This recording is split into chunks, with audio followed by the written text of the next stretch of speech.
तो अब हम आपसे अगला प्रश्न पूछने जा रहे हैं कि आप काफ़ी देश विदेश में घूमे होंगे, तो आपका वहाँ पर आर्य समाज का जैसे आप प्रचार करने जाते हैं तो उसका अनुभव कैसा रहा?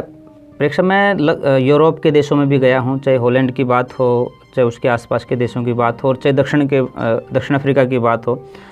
दक्षिण अफ्रीका के मेरे अनुभव विशेष रहे हैं। मैं 2 बार दक्षिण अफ्रीका में लगभग 30 दिन रहा हूँ, और मुझे लगता है कि यदि पूरी दुनिया को एक रोल मॉडल के रूप में किसी आर्य समाज को देखना है तो दक्षिण अफ्रीका के आर्य समाज अपने आप में रोल मॉडल हैं।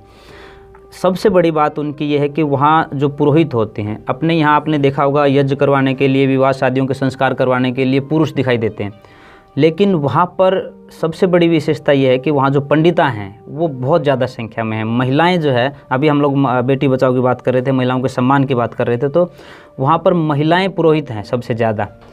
और आप आश्चर्य ये करेंगे कि पहली बार किसी भी देश की आर्य समाज की जो मेन बॉडी होती है उसकी प्रेसिडेंट पहले वहाँ उषा देसाई जी रहे, अभी वो पिछले दिनों दिवंगत हो गई, हम उनको श्रद्धांजलि भी देते हैं। वो पहली महिला अध्यक्ष बनी किसी देश की आर्य समाज की, और अभी बहन आरती जी हैं वो अध्यक्ष बनी हैं वहाँ पे दक्षिण अफ्रीका में।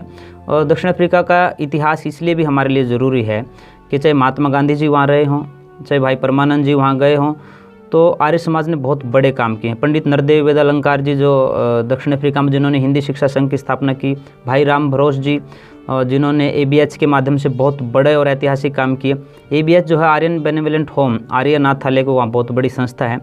और अमिताभ बच्चन जो इस देश में एक बड़ी सेलिब्रिटी हैं, वो भी उसमें होकर के आए।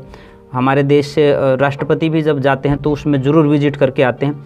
वो एक ऐसा अनाथालय है जो आर्य समाज के माध्यम से चलता है, और बिना किसी उसके भेदभाव के कि ये हिंदू है, मुसलमान है, या सिख है, ईसाई है, या ये गोरा है या काला है, क्योंकि ये माना जाता है कि दक्षिणी जो देश हैं वो काले लोगों के देश हैं। पर वहाँ बिना किसी भेदभाव के वहाँ उनको रखते हैं, छोटे बच्चों को भी रखते हैं, बड़े लोगों को भी रखते हैं, उनकी सेवा करते हैं।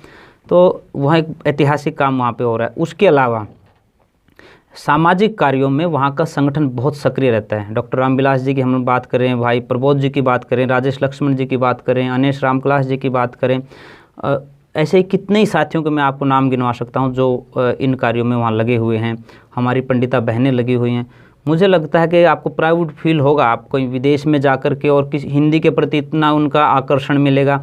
वहाँ पे हिंदी का एक चैनल भी चलता है, रेडियो चैनल एक तरह से, उसके ऊपर अधिकांश कार्यक्रम हिंदी में आते हैं। आप यह देखिए कि दक्षिण अफ्रीका में किसी भी एक रेडियो स्टेशन को हिंदी में लगातार चलाना कितनी बड़ी बात है। जब हम हिंदी में बोलते हैं तो वो अपने आप को मतलब गौरवान्वित महसूस करते हैं कि हाँ ये। और ये वो लोग हैं जो लगभग 150-60 वर्ष पहले यहाँ से बंधुआ बना करके ले जाए गए, और जिनके पूर्वजों ने वहाँ बहुत मेहनत की, बहुत मेहनत करके अपने परिवारों को बसाया, और इतने वर्षों के बाद भी उन्होंने अपनी प्राचीन संस्कृति को छोड़ा नहीं। यहाँ से जो वेद की ज्योति कहिए या सिद्धांतों की, संस्कारों की जो ज्योति वो लेकर के गए थे, घोर अपमान सहने के बाद भी, अत्याचार सहने के बाद भी उन लोगों वो टस से मस नहीं हुए, और वहाँ पर उन्होंने काम किया। मैंने वो जगह भी देखी जहाँ पर महात्मा गांधी जी को रेलवे स्टेशन से बाहर फेंका गया था, और आर्य समाज के लोगों ने कितना बड़ा सपोर्ट महात्मा गांधी जी को वहाँ पर किया है। तो ये कुछ बड़ी बातें हैं, मुझे लगता है कि ये प्रेरणा देने वाली बात है। और हम विदेश में जाते हैं, वो लोग सोचते हैं कि हम लोग भारत से सीखेंगे, लेकिन कहीं ना कहीं हमें आज उनसे भी सीखने की ज़रूरत है कि अपने सिद्धांतों के प्रति एक विपरीत परिस्थितियों में रहते हुए भी वो लोग आज सजग हैं, सावधान हैं, और अपनी संस्कृति के प्रति कहीं ना कहीं ज़्यादा सावधानी से चल रहे हैं।